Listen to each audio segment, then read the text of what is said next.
아이고.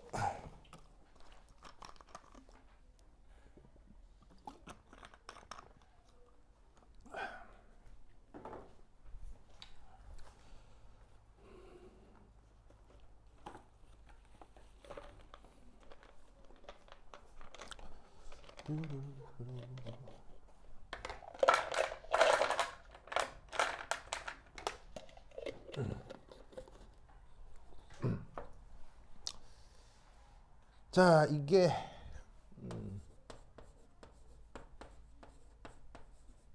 그 서울대 그 화학 심층이거든요. 그래서 이제 2018년에 나왔던 건데 그 이제 전기화학 반응에 대한 되게 뭐 좋은 직관을 알려주는 문제입니다. 이렇게 뭐 문제 좀 것 같은데 어려운 것 같은데 뭐 하면 할만하고 뭐 그렇습니다. 자, 우선 첫 번째 문제에서 여러 반응식들이 제시가 되어 있거든요. 그죠? 그죠? 그러면 이 반응식들, 이 반응식들 공통점이 있죠. 무슨 반응이죠, 전부 다? 그렇죠. 바로 봐. 이 반응식의 공통점은 모두 다 연소 반응이라는 겁니다. 연쇼. 자, 연쇼는 누구랑 반응하는 거죠? 그렇지. 그래서 여기다 공이 샨쇼, 샨쇼가 있습니다. 그래서 이게 연소 반응식이라는 것을 기억하시고요. 이게 이제 나중에 뭐랑 연결이 되냐면 이게 연소 반응식이 뭐랑 연결되죠? 어떤 장치랑 연결되죠. 그 아까 그 다민거스 아까 저기 그 수업 자료 맨 첫 페이지에 막 뭐라고 써놨더라고. 바로 퓨얼셀입니다. 우리말로 연료전지라고 번역하는 게 있죠. 그게 바로 누구랑 연결되어 있냐면 연소 반응식이랑 연결되어 있다는 것을 기억하셔야 됩니다. 알겠죠? 그래서 퓨얼셀은 연소 반응식을 응용하는 거다. 그거 이제 차근차근 말씀을 드릴게요. 자, 어쨌건 그래서 이제 첫 번째 거는 이게 이제 뭐 석유가스, 그러니까 천연가스죠. 천연가스 중에 이렇게 프로페인이라고 하는 녀석이 있는데 고놈에 대한 연소 반응식이고, 요건 수소, 그다음 요거는 포도당, 아시겠죠? 여러 이제 연소 반응식이 뭐 나와 있는 겁니다.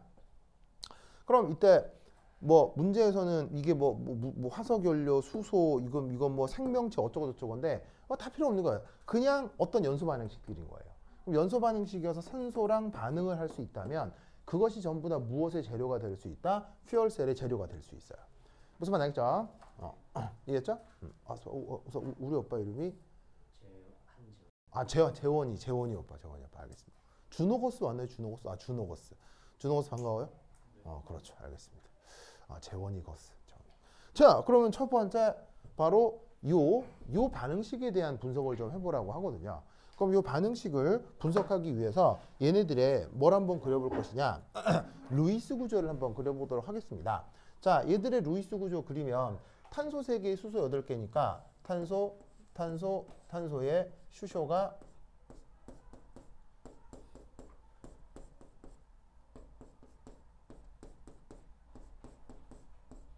요렇게 됐죠? 자, 그 다음 여기는 산소가 5개가 있고 원자 2개가 이중결합으로 연결되어 있으니까 요렇게. 그 다음 3 한 다음에 CO2는 산소, 탄소가 이중결합으로 연결되어 있고, 그 다음에 여기에 있는 H2O는 한 다음에 산소에 수소가 이렇게 결합되어 있네요. 됐죠? 이때 여기서 나타나는 그 어떤 변화를 결합선의 변화라고만 한번 생각을 해보자, 이런 말이에요. 자, 그럼 이때 여기서 한번 살펴보면 여기에서는 탄소 사이의 결합선이 몇 번이 등장하나요? 자, 얘를 보시면은 탄소와 탄소 사이 결합만 보시면 요게 1번, 2번이 나타난다고 볼 수 있죠. 맞죠? 자, 그 다음 또 어떤 화학 결합이 있냐면 탄소, 수소 사이 결합도 있을 수 있어요. 그러면 탄소하고 수소 사이 결합은 하나, 둘, 셋, 넷, 다, 일곱, 8번이 나타난다고 할 수 있죠. 그죠? 자, 그리고 여기에는 그냥 뭐 호돈소 물질이니까 그냥 그대로 5번의 탄소 이중결합. 자, 그리고 이쪽은 탄소하고 산소 이중결합이 2번 나타난다고 생각할 수 있겠죠. 맞습니까? 여기 1번, 여기 2번인데 총 3분자가 있으니까 6번의 결합이 있다라고 볼 수 있다는 얘기죠. 자, 마지막으로 이쪽은 누구하고 누구의 결합? 바로 샨쇼하고 슈쇼샤의 결합이 있는데 그게 양쪽에 2개씩이니까 하면 8개.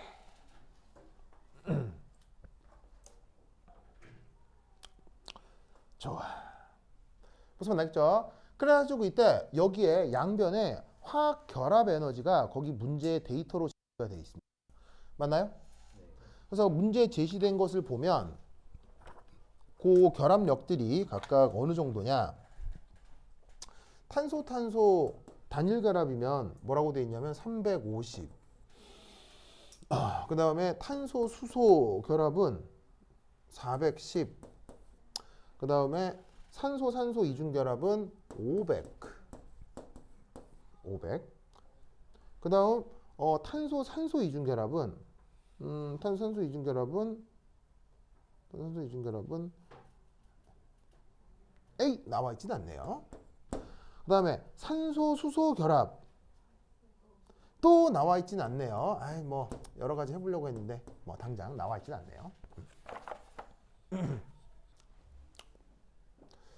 보이시죠? 사실 그래서 보통의 경우는 여기에 있는 이 결합 에너지, 여기 있는 이 결합 에너지를 예를 들면 BE, CO, BeOH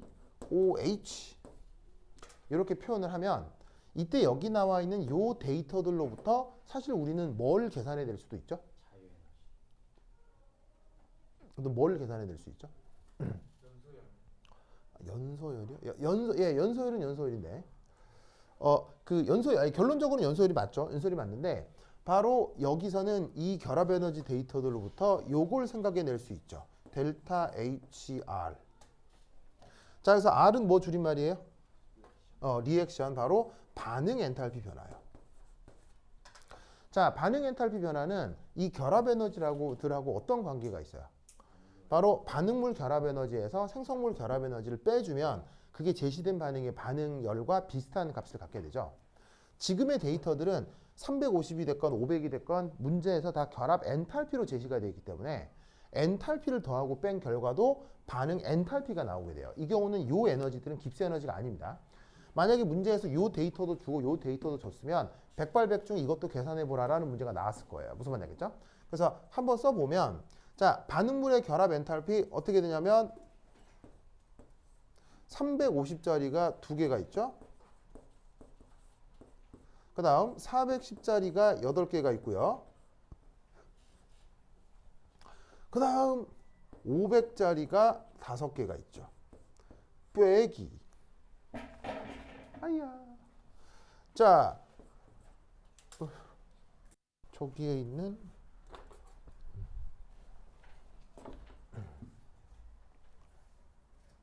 탄소, 산소 사이의 이중결합, 결합력은 6개.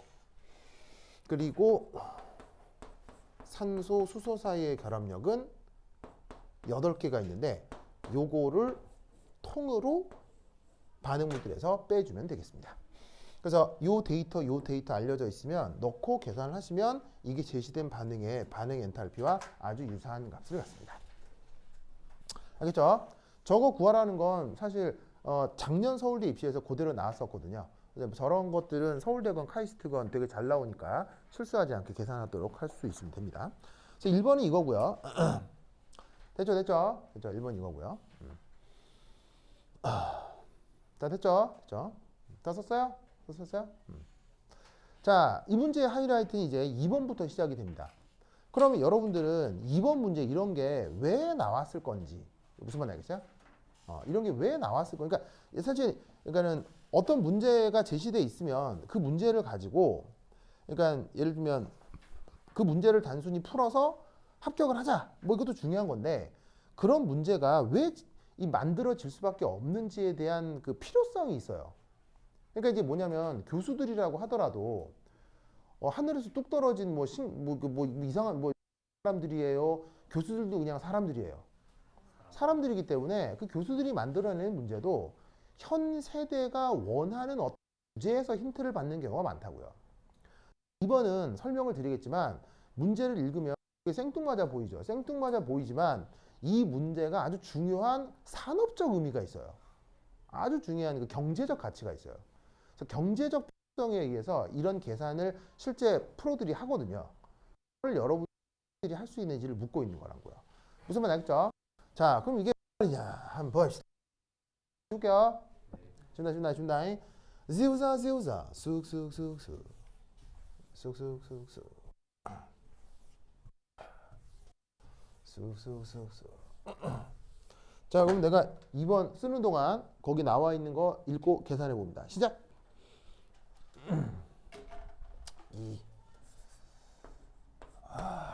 이게 좀 계산이 좀 그렇죠.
오케이.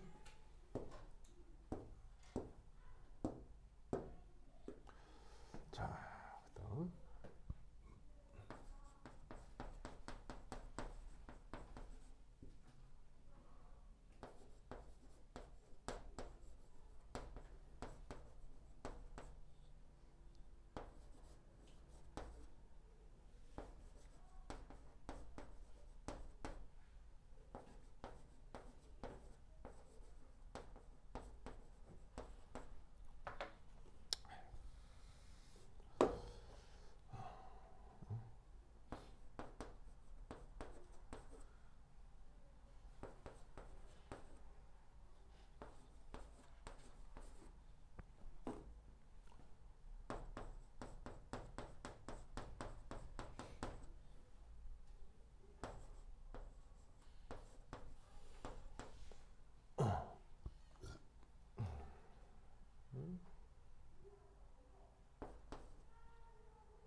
그다음에 얘가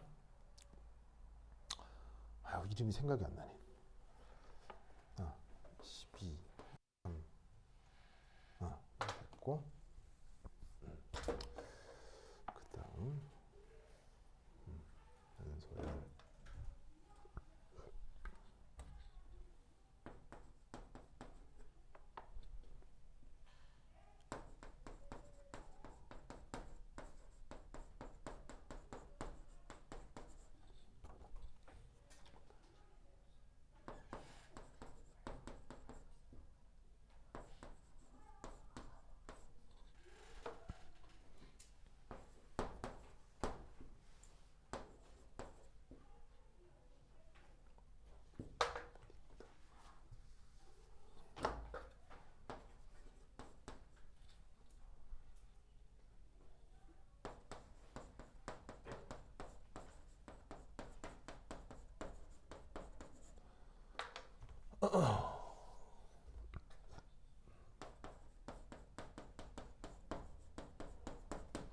자, 연습장을 크게 잡고 공간을 좀 넓게 한 다음에 숫자를 쫙 계산을 한 다음 거기서 어떤 의미가 있는지 찾아볼 거예요. 알겠죠? 자, 됐죠? 자, 한번 계산해 봅시다.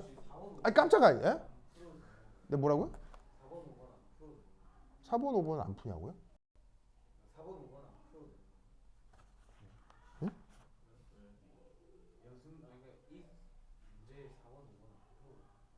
안 푸냐고요? 풀어도 되는 건가요? 예? 예? 풀어야 되나요? 그걸 왜요? 4번, 5번이 정기화가 아, 4번, 5번이 전기화과 관련이 없다고요? 그 굉장히 관련이 있어요. 솔직히 그것 때문에 여쭤본 게 아니라 어, 이 4번, 5번이 비어져 있어.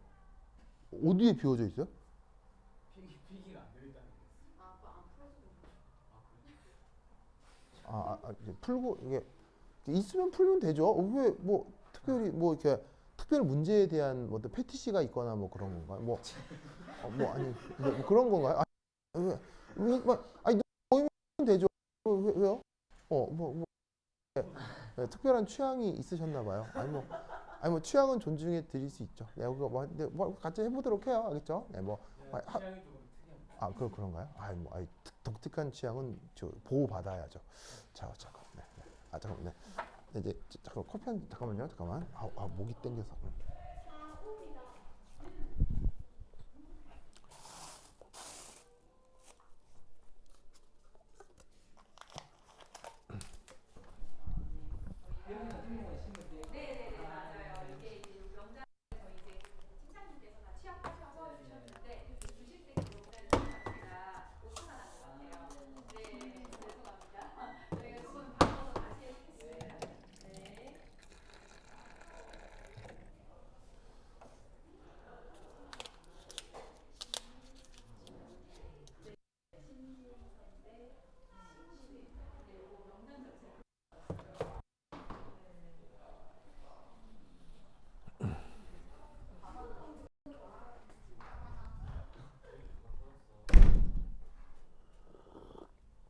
자, 이제 계산 한번 해봅시다.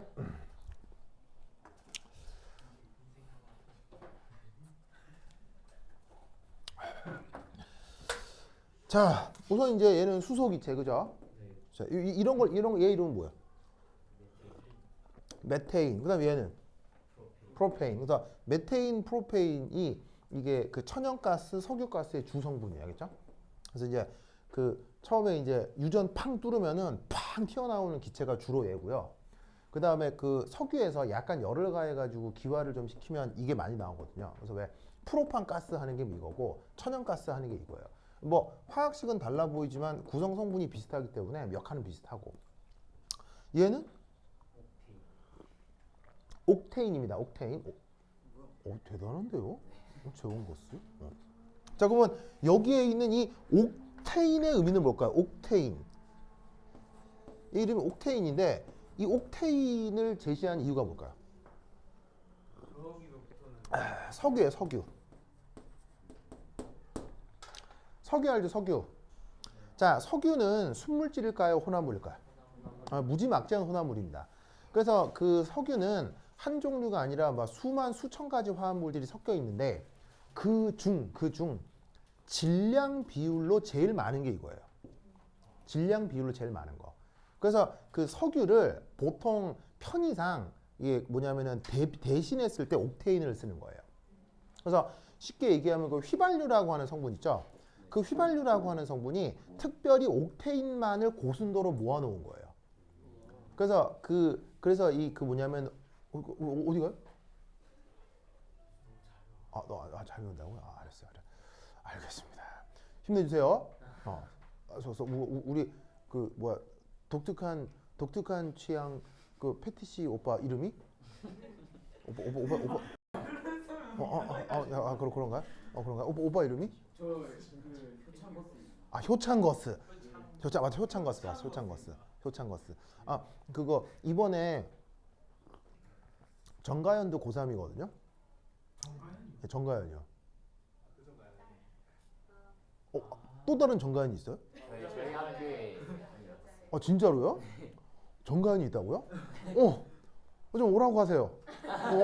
그렇구나. 그래서 우리 집의 정가연은 이번에 고3이어가지고 입시를 치르러 갔는데 그때 우리 집 정가연은 어디를 지원했었냐면 거기 성신여대에도 성신여대 말고 저기 그거 성신여대 맞나? 숙명여대. 숙명여대 이번에 여러 군데 넣었는데 한 군데 숙명여대 넣었거든요. 그래서 거기 그거 뭐냐면은 이번에 수시를 그 여러 군데 넣었는데 그 전에 넣어가지고 거기 이제 운전해가고 데려다 주고 내가 그 옆에 있는 효창공원 주차장에서 5시간 기다렸어요. 네, 그렇습니다. 그래서 갑자기 효창이 하니까 자, anyway. 자, 그래서 이 옥테인을 쓰는 건 뭐 때문이다? 무엇을 대표하기 위해서다? 석유를 대표하기 위해서다. 그 다음 얘는? 얘 그 유명한 메테이놀입니다. 메테이놀. 메테이놀. 자, 그리고 얘는 프로페이놀입니다. 자, 그래서 사실 이 알코올도 불 잘 붙어요, 잘 안 붙어요? 불 억수로 잘 붙죠.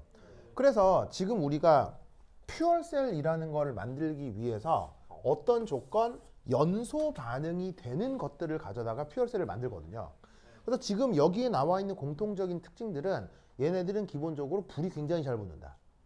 특히나 알코올 같은 것도 불이 잘 붙어서 원래는 알코올을 활용한 퓨얼셀 연구도 많이 했었어요. 왜냐하면 알코올을 대량 생산할 수가 있거든요. 알코올을 어떻게 대량 생산하죠? 알코올을 어떻게 대량 생산하냐면 여러분 지구에 있는 작물 중에서 수확 기간이 가장 짧은 작물이 뭐예요? 자, 그리고 어떤 작물이 있는데 그게 수확 기간이 길다 짧다 이건 중요한 문제예요, 안 중요한 문제예요? 옥수수는 중요한 문제죠. 즉 기아를 퇴치하기 위해서는 굶는 사람을 줄이기 위해서는 그래서 어떤 작물을 택해야 돼요? 왜요? 아니 굶는 사람을 줄이기 위해서.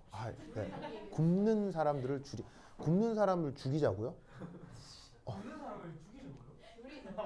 줄이자. 미안, 내가 요즘 발음이 약간 안 좋아. 내가 임플란트 직전이어가지고 여기가 빠져 있거든요. 그래가지고 발음이 좀 새가지고 미안해요. 이거 막 여기 뭐 박아놔가지고 이게 빨리 이제 나올 때까지 기다려야 되는데 조금 한 다음 달쯤이면 발음이 돌아올 거야, 그렇죠? 미안해요. 네. 굶는 사람을 줄이자, 알겠죠? 그러려면 자 그 작물이 생장 기간이 짧은 게 중요하겠어요, 긴 게 중요하겠어요? 짧은 게 중요하겠죠. 그러면 인류가 지금 지구에서 활용하고 있는 작물 중에서 생장 기간이 제일 짧은 거, 가장 후딱 크는 작물 누구예요? 옥수수입니다. 옥수수입니다. 그래서 저개발 국가일수록 무엇에 대한 소비가 높다? 옥수수 소비가 높은 거예요.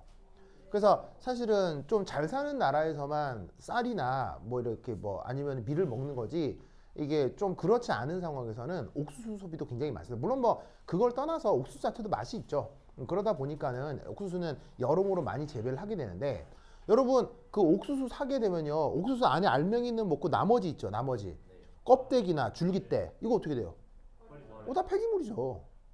그래서 이 옥수수 먹고 남은 그 옥수수 껍질, 그다음 옥수수 수염, 그다음에 옥수수 이게 알맹이 탁탁탁 털고 나면 안에 이게 대 나오잖아요.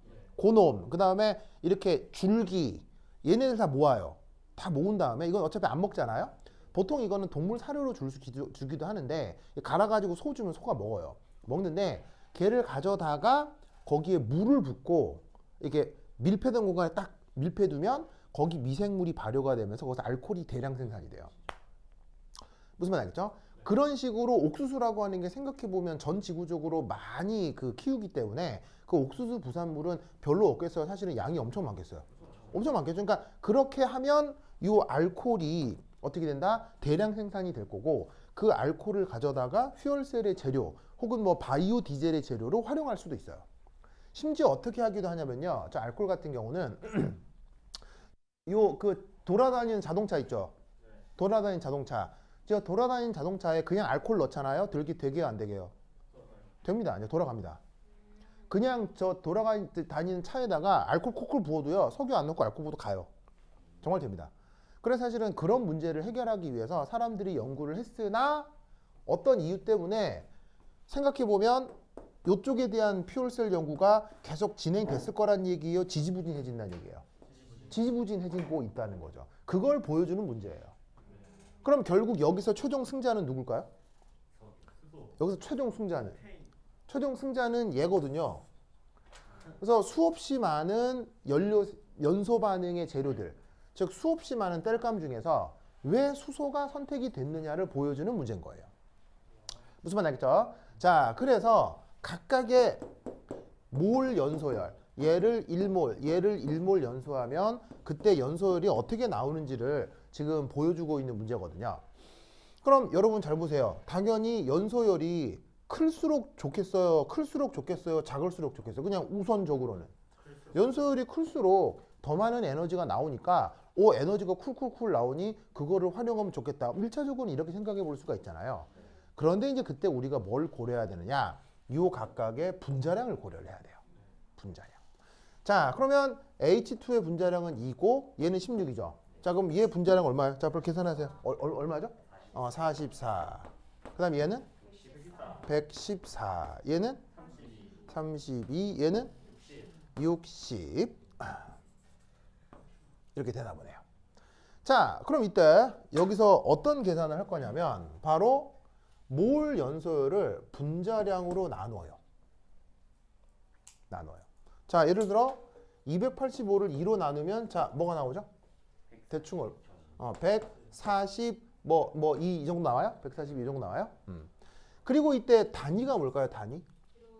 단위는 뭐냐면 나누는 거니까 여기에 있는 모르하고 모르가 약분이 되고 남는 단위는 킬로줄 퍼 그램만 나오겠죠.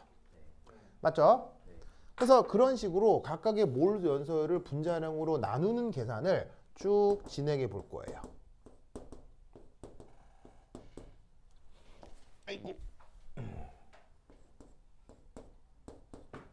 이 계산이 우선적으로 진행이 돼야 됩니다. 자, 그러면 얘 나누면 대략 얼마 나와요? 55 뭐 이 정도 나오고요. 그다음 얘는요? 54? 50 한 50 정도 나오고요. 그다음 얘는 47 정도 나오고 얘는 23이요? 23 정도 나오고 그다음은 마지막이 33. 요 정도로 나오게 될 겁니다. 무슨 뜻인지 아시겠어요? 자, 그러면 이 몰 연소열을 화학에서 많이 사용하지만 사실 산업 현장에서는 몰 연소열보다 질량 연소열이 훨씬 더 유용해요. 왜일까요? 보통 물건들을 질량 단위로 팔기 때문이죠. 무슨 말인지 알겠어요? 그럼 잘 봐. 여기 있는 얘 1g당 얘 1g당 거래가 될 거 아니야. 그러면 실제로 그 1g당 거래가 될 뿐 아니라 1g당 뭐 하기도 하냐면 운반하기도 하고 그 다음에 재고로 보관하기도 하는 거예요. 무슨 말인지 알겠어요? 자, 그럼 여러분 잘 봐. 뭐냐면은 요즘은 운송비가 많이 드는 편이에요? 별로 안 드는 편이에요? 요즘은 옛날 100년 전에 비해서 운송비가 훨씬 적게 드는 편이죠. 그래서 지구 반대편에서 만들어진 상품 역시 우리 지구에서 예를 들면 막 인터넷으로 해외 직거래 해본 사람, 해본 적 있잖아요. 만약에 100년 전이었다. 그 해외 직거래하면 물건 언제쯤 와요? 빠르면 6개월. 무슨 말인지 알겠어요? 느리면 2년 후에 와요. 100년 전에 해외 직거래 하면요. 무슨 말인지 알겠어요? 그러면 그 물건을 들고 6개월에서 2년 동안 그걸 낄낄 매고 들고 온 사람이 있다는 얘기 아니에요. 그럼 그 사람 인건비 다 쳐줘야 되잖아. 그러면 걔는 이제 물건값이 어떻게 돼 있어? 배보다 배꼽이 더 크겠지. 물건값보다 뭐가 더 비싸? 운송비가 더 비싸지는 거예요. 무슨 말인지 알겠어요? 그런데 기술의 발전과 교통의 발전으로 운송 기술이 발전하다 보니까 운송 비용이 확 떨어지죠. 확 떨어지면서 서양 사람들이 어떤 생각을 하게 된 거야? 서양 사람들이 떨어지면서 운송 비용이 싸니까 많은 물건들을 어떻게 해외에서 생산하게 시키고, 왜? 해외의 저개발 국가는 뭐가 낮을 테니까? 인건비가 낮을 테니까. 거기에서 인건비가, 왜냐하면 선진국일수록 왜냐면 인건비가 높잖아. 그럼 공장을 거기 짓는 게 아니라 저개발 국가에 공장을 지어서 거기에서 낮은 인건비로 물건을 생산하고 하필 또 운송비도 싸니까 걔네들을 수입해 가지고 오면 우리 선진국에서는 고부가가치 상품, 예를 들어서 대표적으로 뭐? 바로 반도체, 아니면 자동차 혹은 휴대전화 이런 걸 생산을 해서 그걸 저개발 국가에 팔면 우리 이 선진국들은 돈을 많이 벌 수 있겠다라는 경제 정책을 펴게 된 거예요. 무엇과 함께? 이 운송비가 떨어짐과 함께. 그래서 이 뭐냐면은 그 해외 공장 역할을 하던 대표적인 나라들이 어디예요? 그래서 선진국들의 공장 역할로 물건들을 대신 생산해 주던 대표적인 나라가 어디예요? 그게 바로 중국, 대만, 일본 그리고 우리나라죠. 무슨 말인지 알겠어요? 그런데 여러분 그런 거 있잖아요. 왜? 뭐 서당께도 3년이면 풍어를 읊는다. 뭐 이런 게 있잖아.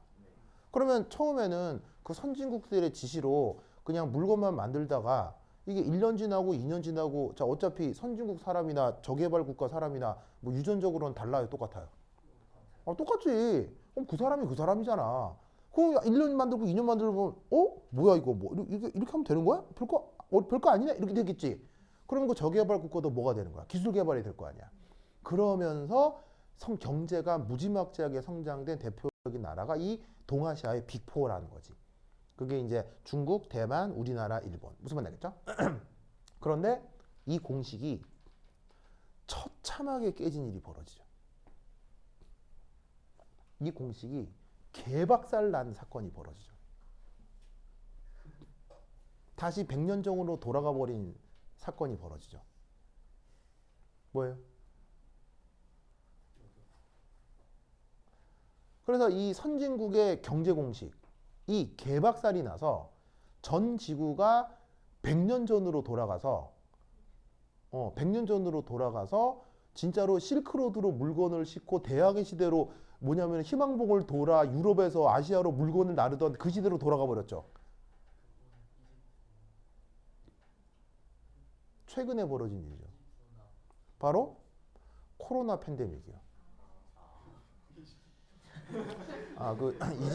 이집트 대운하 그건 너무 먼 얘기고요.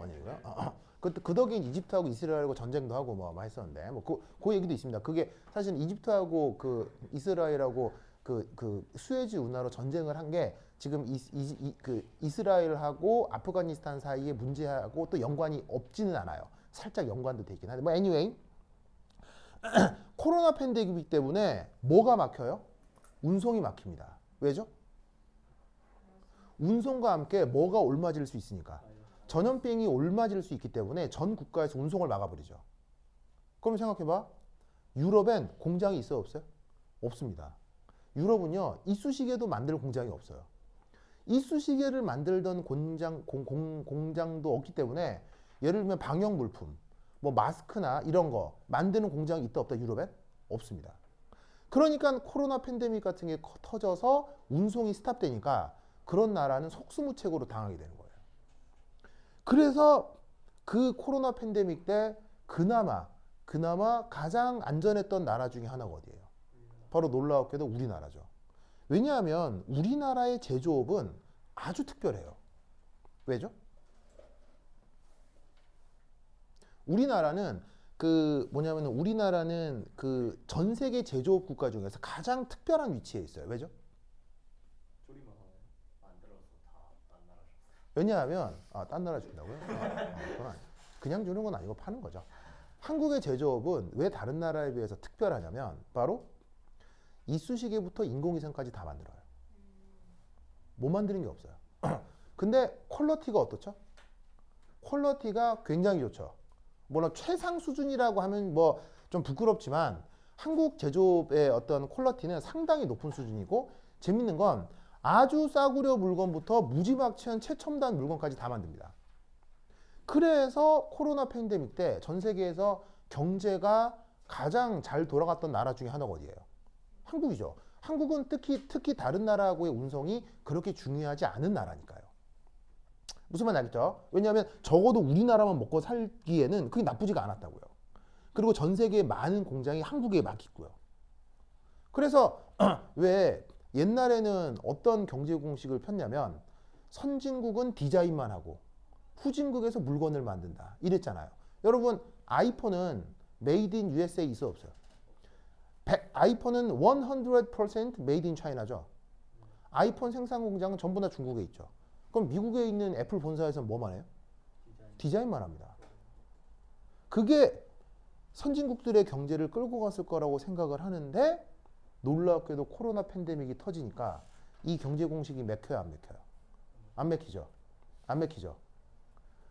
그래서 유럽과 미국이 어떤 생각을 하게 되는 겁니까? 이게 우리의 삶과 직접적으로 연결이 됩니다. 그래서 드디어 미국과 유럽의 선진 그 열강들이 드디어 어떤 생각을 하느냐? 과거의 경제 공식이 앞으로는 통하지 않을 수 있다. 왜? 코로나 팬데믹은 한 번으로 끝나요? 앞으로 계속 와요? 코로나 팬데믹 같은 경우는 앞으로 끝난 거예요? 계속 와요? 계속 오겠죠. 계속 옵니다. 코로나 끝났죠. 뭐 기로나 올 거고요. 임로나 올 거고 계속 올 거예요. 왜죠? 코로나 발병 원인은 뭐 때문이기 때문에? 코로나 같은 이런 이상 바이러스가 생기는 이유가 뭐예요? 중국. 뭐 중국이 뭐 박쥐 잡아 먹어서요? 그런 거 아니에요. 알겠어요? 중국이 박쥐 잡아 먹어서 코로나 생겼다. 그렇게 얘기하는 사람처럼 비과학적이고 생물을 1도 모르는 진짜 그렇게 얘기하는 사람 입을 찢어버려야 되겠죠? 그렇게 하면 입을 찢어버려야 돼요. 정말이에요. 코로나 왜 온 거예요? 왜? 바이러스 때문에. 지구온난화 때문이에요. 지구온난화. 지구의 온도가 바뀌면 미생물들의 유전 변이가 다르게 일어나요. 그러니까 과거에 있었던 그 미생물들의 유전 변이가 다르게 일어나기 때문에 우리가 기존에 알고 있었던 면역 체계로 견디지 못하는 새로운 바이러스들이 계속 출현하게 돼요. 즉 지구의 온도는 낮으면 낮은 대로 높으면 높은 대로 유지가 돼야 돼요. 유지하겠어요? 유지가 돼야 그 유전 변이도 우리의 예상 범위 안에서 벌어지는데 이게 지금 변하잖아요. 이렇게.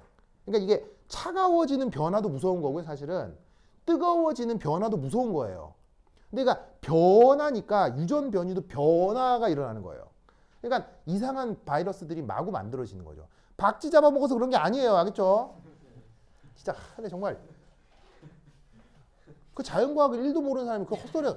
그러면서 괜히 막 쓸데없이 막 이상한 다른 나라 사람들이랑 감정 소모하고 막 아니 물론 그 나라가 짜증나게 하는 건 있죠. 짜증나게 하는 건 있죠. 예를 들면 뭐 올림픽에서 한복 입고 나오고 그러면 존나 짜증 나죠. 그렇잖아요. 김치 뭐 중국 거 이러면 짜증은 나죠. 하지만 중국이 있잖아요.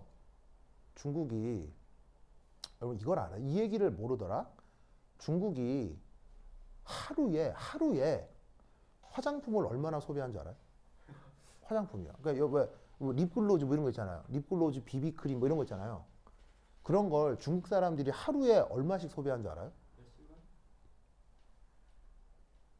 참고로 중국은 전 세계에서 화장품 소비가 1등인 나라입니다. 1등인 나라입니다. 중국이 화장품을 하루에 얼마를 소비하냐면 하루 8천억씩을 씁니다. 8천억. 8천억을 씁니다. 8천억.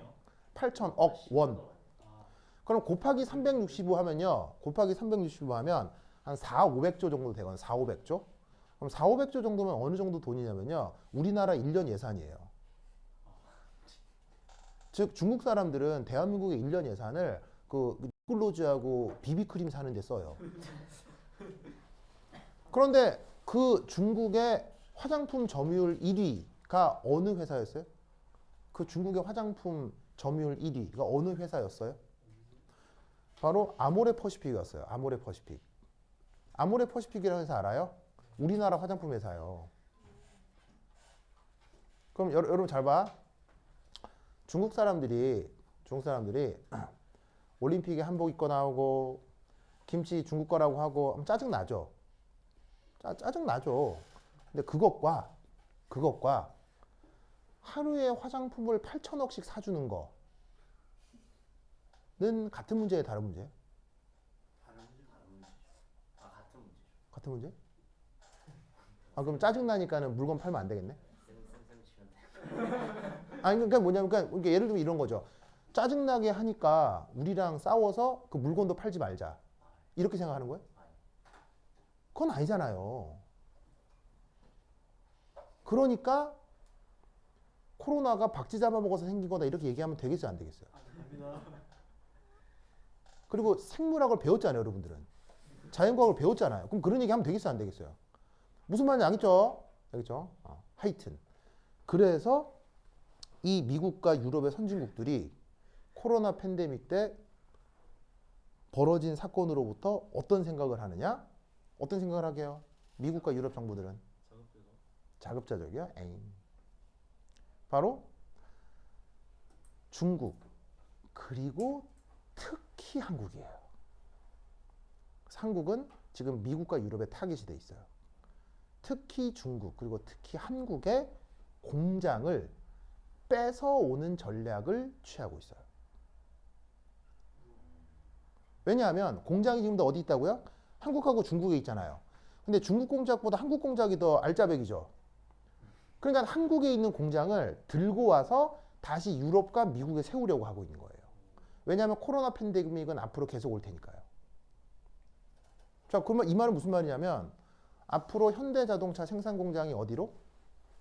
미국으로 간다는 얘기예요. 특히나 한국의 우수한 제조업 기지가 어디에 있죠? 한국에서 가장 우수한 제조업 기지가 어디예요? 전 세계에서 가장 우수한 제조업 국가가 한국인데 그 한국에서도 최고의 제조 본부가 어디예요? 창원. 창원이에요. 창원이에요. 여러분 현대자동차와 그 다음에 삼성, LG의 모터 다 어디서 만들어요? 창원에서 만들어요. 창원이 지방 중소도시 중 가장 잘 사는 도시 중에 하나거든요. 왜냐하면 전 세계 최고의 산업기지가 있기 때문이에요. 근데 미국하고 유럽은 그 창원 같은 곳에 있는 알짜배기 공장들을 유럽과 미국으로 이전시키는 정책을 지금 피고 있어요. 그래서 만들어진 정책이 뭐예요? 그래서 만들어진 정책이 RE100예요. 들어봤어요? 이게 뭐예요? 이제로 세라믹 이 RE100이라고 하는 게 뭐냐면 이게 잘 봐야 돼. RE100이라고 하는 게 뭐냐면 미국과 유럽 이 신재생 에너지. 특히예요. 특히 누구를 타겟으로? 특히 누구를 타겟으로? 한국을 타겟으로 한 거예요. 한국을 타겟으로 하는 정책이에요. 뭐 줄임말이다? 리사이클 에너지 100%. 바로 뭐냐면 재생산 청정 에너지로만 100% 물건을 만들어야만 유럽과 미국에 물건을 수출할 수 있게 하는 정책. 이걸 RE100이라고 하는 거예요. 저 정책을 유럽과 미국이 왜 하냐면 환경을 생각해서라고 생각하면 진짜 그건 문지방에 족킹기는 소리예요. RE100을 유럽과 미국이 시행한 이유가 뭐다? 환경을 생각해서일 것 같아요? 천만의 만만의 말씀이에요. 뭐 때문에 하는 거다? 자기나라 공장 지으려고. 네. 특히나 누구를 타겟으로? 한국의 알짜배기 것들을 가지고 오기 위해서 하는 뭐냐면 정책이에요. 자, 뭐냐? 여전히 한국은 재생산 에너지 비율이 높은 나라예요, 낮은 나라예요? 낮은 나라예요. 즉 삼성 휴대전화를 만들거나 현대자동차를 만들거나 재생산 에너지 비율이 낮거든요. 그러면 미국과 유럽이 어떻게 하는 거예요? 미국과 유럽이 그런 물건에 대해서 관세를 세게 매겨요. 그러면 순간적으로 삼성과 LG 이런 회사들의 어떤 그 가격 경쟁력이 떨어지겠죠. 갑자기 세금이 붙으니까. 그럼 삼성, LG, 현대자동차는 어떻게 하는 수밖에 없겠어요? 공장을 한국에서 없애고 유럽과 미국에 짓는 거예요. 그럼 유럽과 미국은 이미 RE100을 달성해 놓은 회사들이 많거든요. 거기에 맞춰서 물건을 생산을 하면 어떻게 되겠어요? 다시 관세 부과가 안 되고 유럽과 미국에서 생산이 되면 그거는 현대자동차가 됐건 삼성 반도체가 됐건 그때는 메이드 인 코리아가 아니라 메이드 인 USA, 메이드 인 유럽이 되는 거예요. 그럼 그때부터는 그 물건들의 관세가 붙겠어요, 안 붙겠어요? 안 붙으니까 한국 대기업들이 한국에 있을 이유가 있어요, 없어요? 없죠. 그러면 여기 잘 있던 창원의 모터 생산 공장들이 어디로 간다고요? 유럽이나 미국으로 가는 거예요. 무슨 말 알겠습니까? 그럼 그 덕에 창원 경제는 어떻게 될까요? 무너지고 여러분 용돈은 어떻게 되겠어요? 무슨 말 알겠죠? 그럼 여러분 인생하고 관계 있어요, 없어요? 직접적으로 관계가 있죠. 그러면 이런 정책에 대해서 정부에서는 잘 알아야 되겠어요? 몰라야 되겠어요? 정부에 대해서는 잘 알아야 되겠죠. 그래서 작년 대선 토론 때 어떤 정치 후보가 어떤 정치 후보한테 알리백을 아십니까? 라고 물었어요. 그랬더니 한 대통령 후보가 모릅니다. 가르쳐 주십시오. 라고 하더라고요. 그리고 그분이 당선이 됐어요. 멋있다. 그래서 어떤 일이 벌어집니까? 요 아리백을 달성하지 못한 한국의 몇몇 공장들은 이미 미국으로 많이 진출해 가 있어요. 특히나 현대자동차 같은 경우, 그리고 그 삼성 같은 경우 유럽으로 많이 가 있어요. 그리고 이전 중이에요. 무슨 말 알겠죠? 그런데 재밌는 건 이걸 모르는 정치 후보보다 이걸 모르는 정치 후보를 뽑아준 유권자들. 둘 중에 누가 더 문제일까요? 둘다 문제라고 생각합니다. 무슨 말 알겠어요? 즉 유권자들도 이걸 알아야 되겠어요? 몰라야 되겠어요? 알아야죠. 그리고 학교에서 이런 거 가르쳐 줘야 되겠어요? 안 가르쳐 줘야 되겠어요? 가르쳐줘야 돼요. 무슨 말 알겠죠? 그 연장선상에서 나오는 문제예요. 빌드업. 무슨 말 알겠죠? 뭔지 알겠어요? 네. 그렇죠, 그렇죠. 그러면 이때 여기에 짠짠짠짠짠 보면 여기서 제일 유리한 게 뭐라는 얘기예요? 제일 유리한 게 수소. 바로 여기에 있는 이놈. 이게 1등이고요. 꼴찌가 누구예요? 꼴찌. 바로 요 놈이 꼴찌죠. 꼴찌. 보시다시피 하나, 둘, 셋, 넷, 다섯, 여섯. 얘가 꼴찌죠. 그러면 이 문제에서는 뭘 묻고 있어요? 뭘 묻고 있어요? 설명해야죠. 뭘 설명해야죠? 왜 얘가 1등이냐? 왜 얘가 꼴찌냐? 그걸 설명할 수 있어야 돼요. 할 수 있겠어요? 자, 그럼 잘 봐. 1g당 제일 효율적이잖아. 그러니까 얘가 제일 경제적일 거고 얘가 보시다시피 1g당 가장 적기 때문에 얘가 가장 비효율적인 거예요. 그래서 알코올과 관련된 퓨얼셀을 만들려고 했다가 효율이 제일 떨어지기 때문에 탈락이 된 거예요. 무슨 말인지 알겠어요? 그러면 왜 얘는 꼴찌고 왜 얘는 1등인지 설명할 수 있겠어요? 저건 산소랑 산소가 많고 위에 거. 부탁! 한 10분 쉬었다 해보도록 하겠습니다. 환실 가져오세요.